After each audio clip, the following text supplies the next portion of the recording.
चलिए, तो finally start होने जा रहा है हम लोगों का लास्ट टॉपिक 12th का, जो कि है अमाइंस। अब ये अमाइंस जो हम लोग बोलते हैं बेटा, अमाइंस के बारे में आज क्योंकि पहली क्लास से थोड़ा सा इंट्रोडक्टरी चलेगा, ठीक, लेकिन लिखने और समझने की बहुत सारी चीजें हैं। जितने भी अमाइंस हैं उन सबको हम लोग किसका डेरिवेटिव मानते हैं? अमोनिया का, ठीक। अब इस अमोनिया में करना क्या है, आप जैसे जैसे आप यहां से हाइड्रोजन हटाओगे उसकी जगह पे आपके पास दो ऑप्शन है, या तो आप एलिफेटिक चेन जोड़ सकते हो या तो फिर आप एरोमेटिक रिंग जोड़ सकते हो, ठीक। आप जैसा भी चेंज करोगे वो फिर क्या होना चाहिए, सब्सिक्वेंटली अमीन्स बनता जाएगा। अब इस चैप्टर में जो सबसे इंपॉर्टेंट चीज बिसाइड्स केमिकल रिएक्शन जो आती है वो है इसका बेसिक स्ट्रेंथ, जो आप लोगों ने क्लास 11th में भी पढ़ा है, ठीक। अब बेसिक स्ट्रेंथ में आप लोगों को ये चीज तो मालूम है, लास्ट ईयर जो आप लोगों ने पढ़ा था लुईस कॉन्सेप्ट, जो क्या कहता था कि जो भी species lone pair of electron को डोनेट करेगी वो बेस है, और जो भी स्पीशीज इस लोन पेयर ऑफ इलेक्ट्रॉन को एक्सेप्ट करेगी वो एसिड है, ठीक। अब थोड़ा सा दिमाग लगाओ और सोच के बताओ, लोन पेयर ऑफ इलेक्ट्रॉन, देखो इलेक्ट्रॉन तो इलेक्ट्रॉन है, नेगेटिव ही रहेगा, लोन पेयर हो चाहे बॉन्ड पेयर हो, ठीक। मतलब ये ऐसा ही है कि सांप तो सांप रहेगा, पालतू हो चाहे जंगली हो, ठीक, डसेगा ही।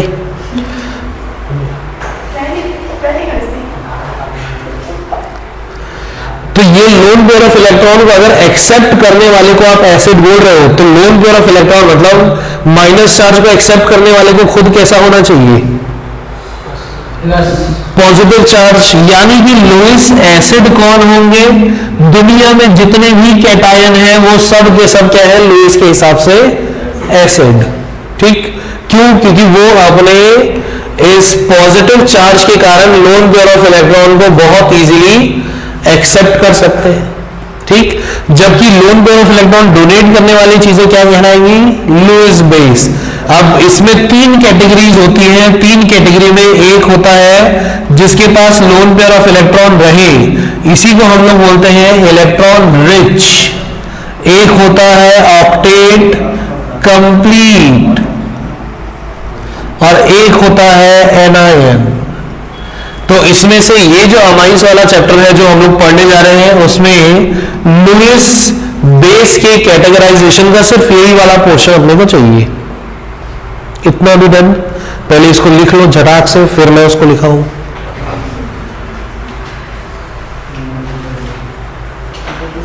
जो जो घर जिंदा जाना चाहते हैं वो मेरी बात ना काटे।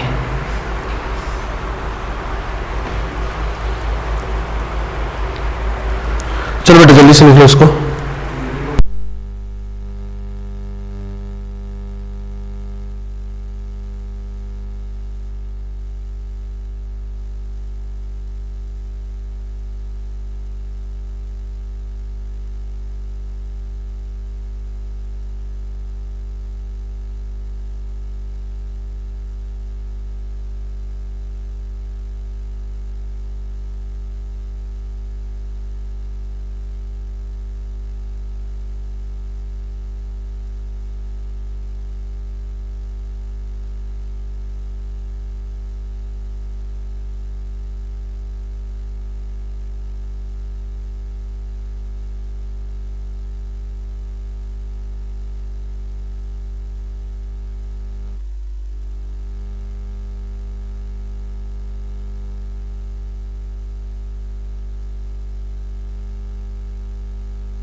चलो चलो चलो, बेसिक स्ट्रेंथ। अब लास्ट ईयर आप लोगों ने पढ़ा हुआ था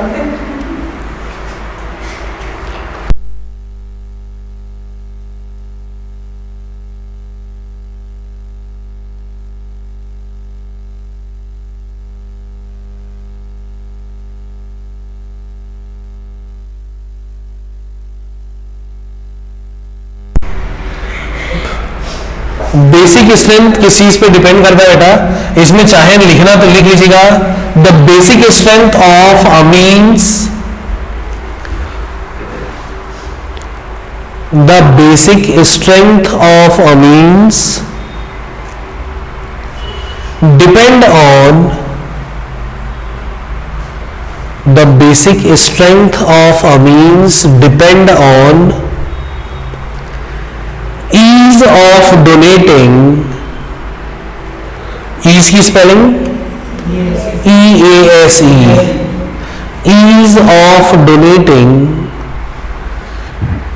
lone pair of electrons,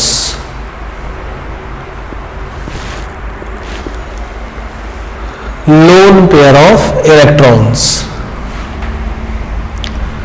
अब देखो, पहले हम लोग देख रहे हैं बेटा एलिफेटिक अमीन्स में। एलिफेटिक अमीन का मतलब, अब यहाँ एक एक हाइड्रोजन को आप रिप्लेस करोगे इससे एलिफेटिक ग्रुप से, जैसे इसकी जगह पे और क्या आ सकता है, CH3NH2, तो CH3 क्या है, एलिफेटिक ग्रुप है, ठीक। उसके बाद फिर एक और हाइड्रोजन को रिप्लेस मार दो,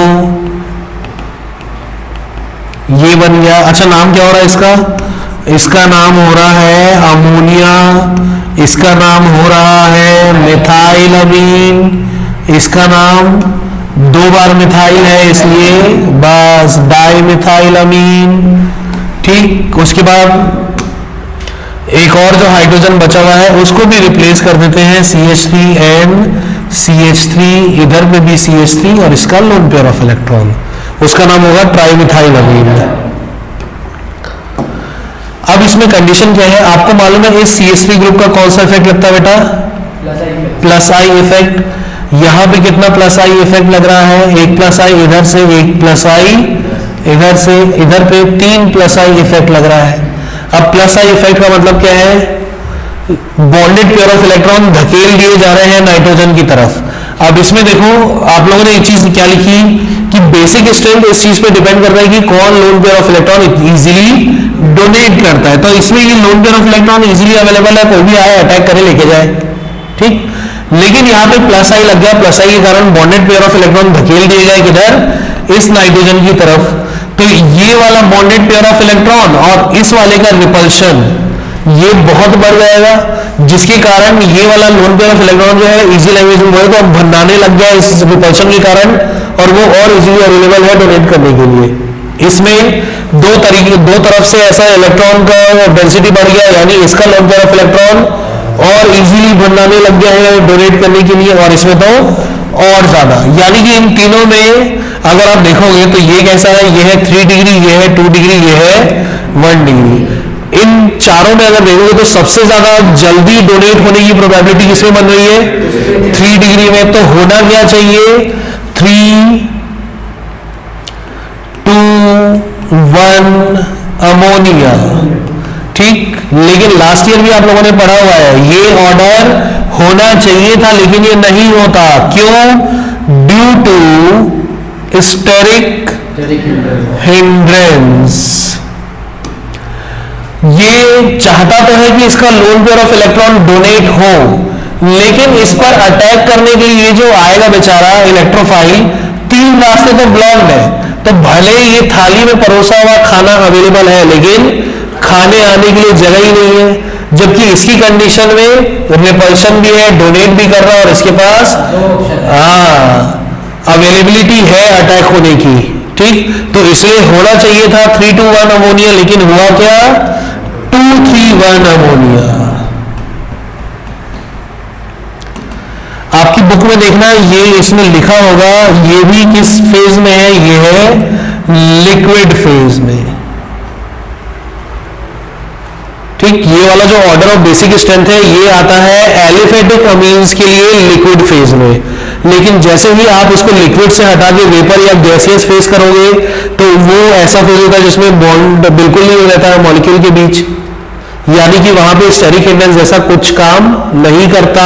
तो जब इसी एलिफेटिक अमीन को आप इनके वेपर या गैसियस फेज में ले जाते हो तब आपको यही ऑर्डर मिलता है। ये है इन वेपर और गैसियस फेज।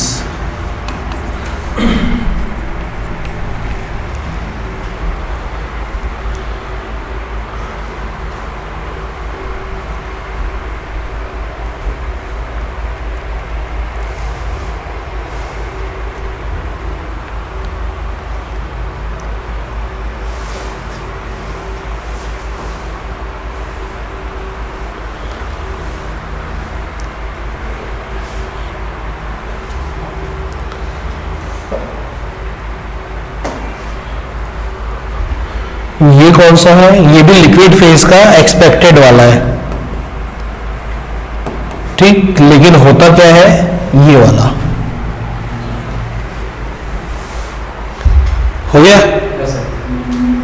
थोड़ा जल्दी जल्दी देखो।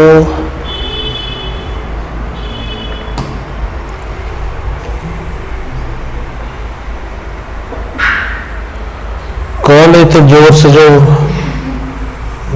दहाड़ते हुए छींका है?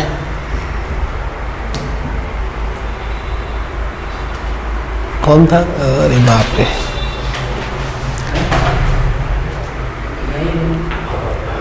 हो गया।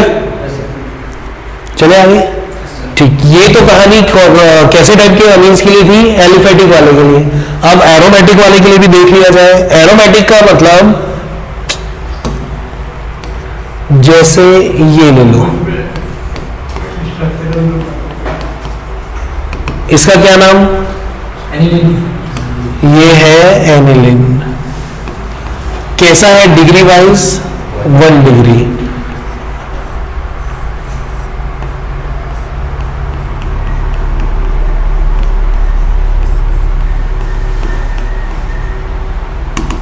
डाइफेनाइलामीन, यस सर।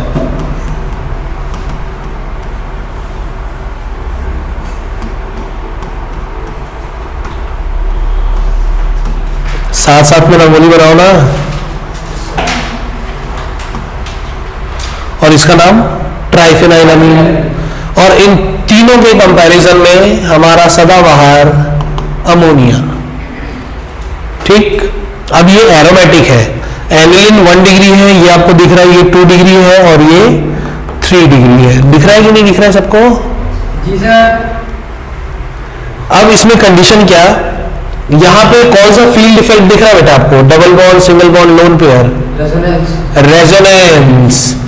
तो ये चला गया अब रेजोनेंस के कारण रिंग के अंदर, और एक बार रेजोनेंस में अगर लोन पेयर ऑफ इलेक्ट्रॉन चला गया तो उसके डोनेट करने की प्रोबेबिलिटी कम हो गई। आपको मालूम है एक रिंग रहता है तो उसमें 5 रेजोनेटिंग स्ट्रक्चर, 2 रिंग और दोनों में रेजोनेंस में जाएगा तो 9 रेजोनेटिंग स्ट्रक्चर, और 3 की कंडीशन में 13 रेजोनेटिंग स्ट्रक्चर्स आते हैं। ये फिनॉल वाले चैप्टर से हम लोग देखते आ रहे हैं।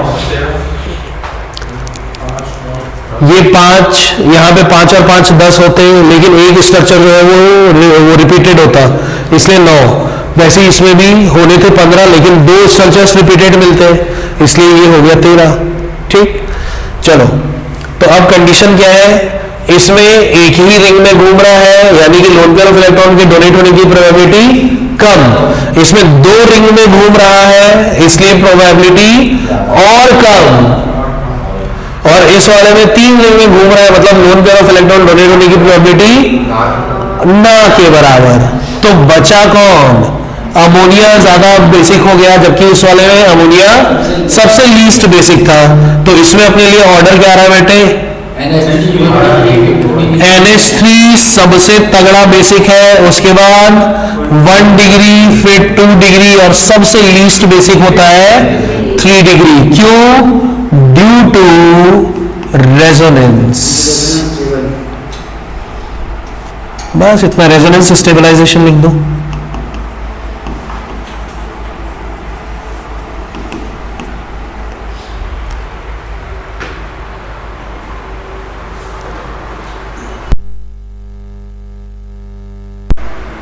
ठीक, इसके बाद हेडिंग डालिएगा जनरल मेथड्स ऑफ प्रिपरेशन। ठीक, यहां से हम लोग देखेंगे नेक्स्ट क्लास में। नेक्स्ट क्लास में जीएमपी और फिजिकल प्रॉपर्टीज निपटाएंगे, उसके बाद वाली क्लास में केमिकल प्रॉपर्टीज। फिर भी एक थोड़ा एक्सटेंडेड मान के चलते हैं, 3 क्लास और देंगे, खत्म है फिर।